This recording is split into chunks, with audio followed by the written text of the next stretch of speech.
ఈనాటి శుభోదయానికి స్వాగతం అండి. ఈరోజు రోజుకొక మంచి మాటలో కొన్ని జీవిత సత్యాలు తెలుసుకుందాం. చాలాసార్లు నేను లేకపోతే ఏమవుతుందో అనుకుంటుంటాం. జరగాల్సింది తప్పనిసరిగా జరుగుతుందండి. ఇదంతా నా వల్లనే జరుగుతుందని అనుకోకూడదు.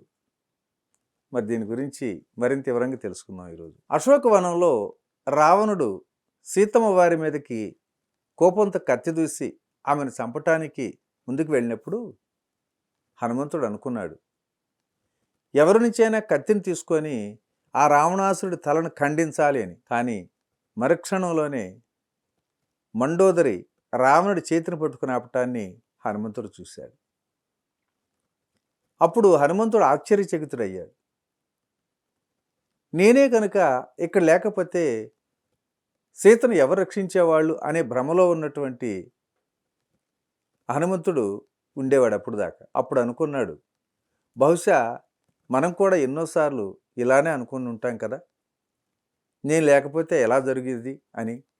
అయితే ఇక్కడ ఏం జరిగిందో ఒకసారి చూద్దాం. సీతామాతను రక్షించేటువంటి పనిని ప్రభు రావణుడు యొక్క భార్యకు అప్పగించాడు. అప్పుడు హనుమంతుడికి అర్థమైపోయింది, ఎవరి ద్వారా ఏ కార్యాన్ని చేయించుకోవాలో వారి ద్వారానే ఆ ప్రభువు ఆ పని చేయించుకుంటాడని తెలుసుకున్నాడు. మరింత ముందుకు వెళితే త్రిజట తనకు ఒక కల వచ్చిందని, ఆ కలలో లంకకు ఒక కోతి వస్తుంది, అది లంకను కూడా కాల్చివేస్తుంది, దాన్ని నేను చూశాను అని చెప్పడం జరిగింది కదా.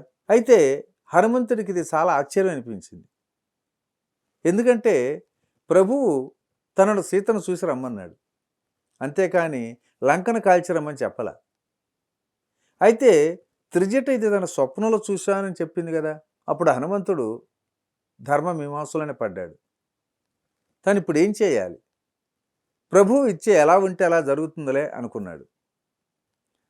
అంతలో హనుమంతుని చంపటానికి రావణుని సైనికులు పరిగెత్తుకొని వస్తున్నప్పుడు హనుమంతుడు అసలేమీ చేయలే, కేవలం అలా నిలబడ్డాడు. అయితే ఆ సమయంలో విభీషణుడు వచ్చి, అన్న, దూతను చంపటం నీతి కాదు అన్నాడు రావణుడితో. అప్పుడు హనుమంతుడికి తెలిసింది, తనను రక్షించే భారం ఆ ప్రభువు విభీషణుడిపై ఉంచాడని.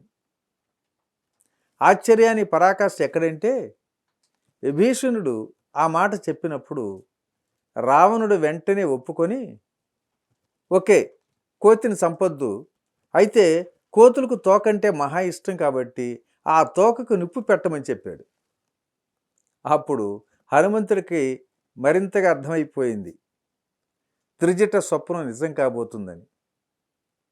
లేకపోతే నేను ఎక్కడి నుంచి నూనె తీసుకురావాలి, ఎక్కడి నుంచి గుడ్డలు తీసుకురావాలి, ఎక్కడి నుంచి నిప్పు తీసుకురావాలి, ఎప్పుడు లంకను తగలబెట్టాలి.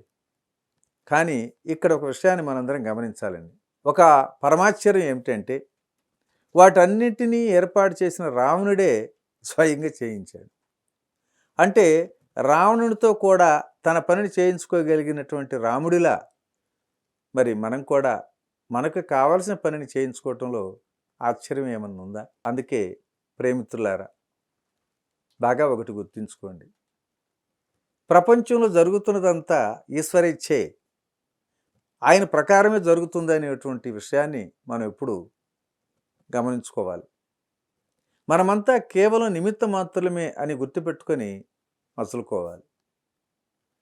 అందువల్ల ఎప్పుడు కూడా నేను లేకపోతే ఏమవుతుందో అన్నటువంటి భ్రమలో మనం ఎప్పుడు పడవద్దు. అలాగే నేనే గొప్ప అని కూడా అనుకోవద్దు. ఆ భగవంతుడి కోటాను కోట్ల దాసుల్లో మనం అతి చిన్న వారలమే. ఈ ఎరుక ఎప్పుడూ కలిగి ఉండాలి.